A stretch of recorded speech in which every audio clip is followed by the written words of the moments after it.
Good morning class 9 students. जो कल मैंने आपको चैप्टर 5 स्टार्ट करवाया था उसके अंदर थोड़ी सी क्वेश्चंस है करने वाले जो मैं इस वीडियो में कवर कर रही हूँ। ये फर्स्ट क्वेश्चन है आपका 5.1 का, ट्रू एंड फॉल्स है।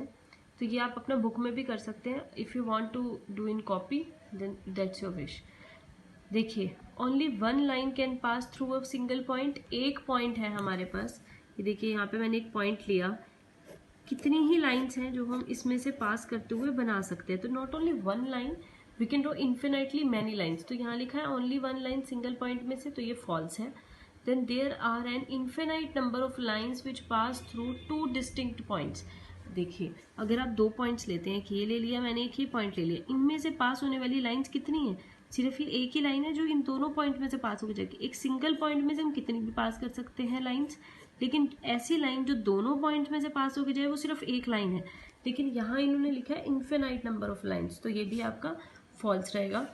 Next, a terminated line can be produced indefinitely on both sides. ये हमने कल किया भी था एग्जाम्स में कि एक टर्मिनेटेड लाइन है, जैसे ये लाइन है, इसको इस तरफ और इस तरफ जहाँ से मर्जी आप एक्सटेंड कर सकते हैं, तो ये बोथ साइड से एक्सटेंड हो सकती है, तो इसका ट्रू है। If two circles are equal then they radii are equal. अगर दो सर्कल इक्वल हैं, एक जैसे हैं, एक दूसरे को कोइंसाइड कर रहे हैं, कवर कर रहे हैं, इट मीन्स उनकी रेडियाई भी इक्वल है। सो ये भी आपका ट्रू है। फिफ्थ में आपसे बोला गया, यहाँ पे कुछ बोला है कि ए बी, ये A B line P Q के इक्वल है। पी क्यू जो है वो एक्स वाई के इक्वल है। तो from first and second equation आप कह सकते हैं, जैसे हमने कल एग्जाम में भी पढ़ा था, कि अगर सेम थिंग्स के इक्वल हैं दो चीज़ें, तो वो भी चीज़ें आपस में इक्वल होंगी। तो अगर ए बी भी पी क्यू के इक्वल, एक्स वाई भी पी क्यू के इक्वल है, तो ऑब्वियस है कि ए बी और एक्स वाई भी इक्वल होगा, तो ये भी आपका ट्रू है। नाउ क्वेश्चन नंबर सेकेंड, इन्होंने बोला give definitions for each of the following terms. ये जो नीचे आपको टर्म्स देखें, इनकी डेफिनेशन लिखनी है। Are there other terms that need to be defined first, what are they and how might you define them. देखिए, पैरेलल लाइंस अगर आपको अपनी लैंग्वेज में लिखना हो तो आप अपनी लैंग्वेज में भी लिख सकते हैं, अदरवाइज आप नेट से एग्जैक्ट डेफिनेशन भी निकाल सकते हैं। बट मैं आपको एक बार सिंपल लैंग्वेज में इनके मीनिंग समझा देती हूँ। पैरेलल लाइंस एक ऐसी लाइंस होती हैं जिनके बीच परपेंडिकुलर डिस्टेंस हर पॉइंट पे सेम रहता है। Not only distance but perpendicular distance. For example यहाँ पे मैं बना रही हूँ, ये पैरेलल लाइंस हैं आपके पास। अगर आप इस तरीके से इनका डिस्टेंस देखेंगे तो ये अलग अलग आ सकता है, बट अगर आप परपेंडिकुलर डिस्टेंस देखेंगे जो कि 90 डिग्री का एंगल बनाए, तो वो हमेशा सेम होता है। नाउ परपेंडिकुलर लाइंस कौन सी होती हैं? जो 90 डिग्री का एंगल बनाती हैं, that is called perpendicular lines. Line segment वो होते हैं, लाइन सेगमेंट एक कोई भी ऐसी लाइन जिसके अंदर एंड पॉइंट्स हों।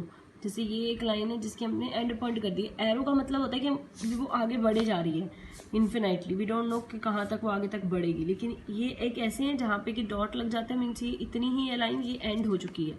So it is called line segment. Now next is radius of circle. Circle की रेडियस क्या होती है? सेंटर से लेके सर्कल की बाउंड्री तक का डिस्टेंस इज कॉल्ड रेडियस। जैसे आपने यहाँ पे ये कोई भी आपने बनाया, सर्कल बना लिया, तो ये इसका सेंटर है। सेंटर से लेके ऑन द सर्कल बाउंड्री, कहीं पे भी हम चले जाएं, कहीं किसी भी पॉइंट पे आप बना लीजिए, सेंटर से लेके सर्कल की बाउंड्री तक का डिस्टेंस ही रेडियस होता है। नाउ फिफ्थ है स्क्वायर। स्क्वायर क्या होता है? एक ऐसा क्वाड्रिलेटरल, क्लोज्ड क्वाड्रिलेटरल जिसकी सारी साइड्स इक्वल भी होती हैं, प्लस हर एक उसका वर्टेक्स एंगल 90 डिग्री का होता है और उसकी सारी डायगोनल्स भी आपस में इक्वल होती हैं, that is called square. Now third question आपको करने की जरूरत नहीं है। Now question number fourth, if point C lies between two points A and B such that A C equals to B C, then prove that A C equals to half of A B. देखिए, मैंने यहाँ पे draw किया, हमने दो point ले लिए अभी और उन दोनों को ज्वाइन करके एक लाइन बना ली, और सी उसका एक पॉइंट है उस लाइन के ऊपर, इस तरीके से कि ए सी और बी सी इक्वल है। इसको हमने ये दे रखा है ऑलरेडी क्वेश्चन में कि A C and B C equal है, फर्स्ट इक्वेशन ले लिया। अब हमने क्या लिखा है यहाँ पे? ए बी, जो ये पूरी लाइन है ए बी, इसको आप लिख सकते हैं कट ऑफ करके कि A C plus B C A B के इक्वल होगा, क्योंकि आपको क्वेश्चन में ए सी चाहिए और ए बी चाहिए, you don't need B C here. So B C A C के इक्वल है, तो फर्स्ट इक्वेशन का यूज़ करके मैंने बी सी को रिप्लेस कर दिया ए सी की जगह पे। तो अब ए सी प्लस ए सी क्या हो गया? ट्वाइस ऑफ ए सी।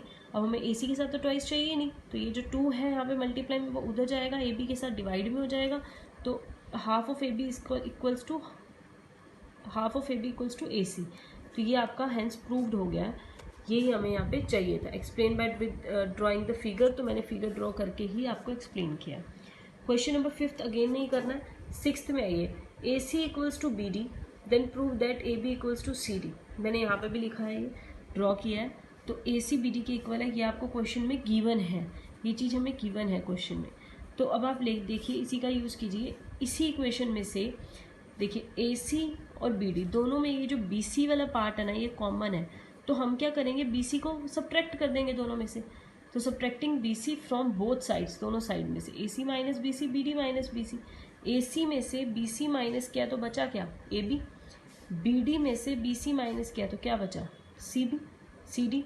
देखिए ये पूरा ए सी था, ए सी में से बी सी गया तो आपका बच क्या गया, ए बी। ये भी बी डी था, बी डी में से बी सी गया तो बच क्या गया, सी डी। ये आपका आ गया और यही हमें चाहिए था, हेंस प्रूव्ड।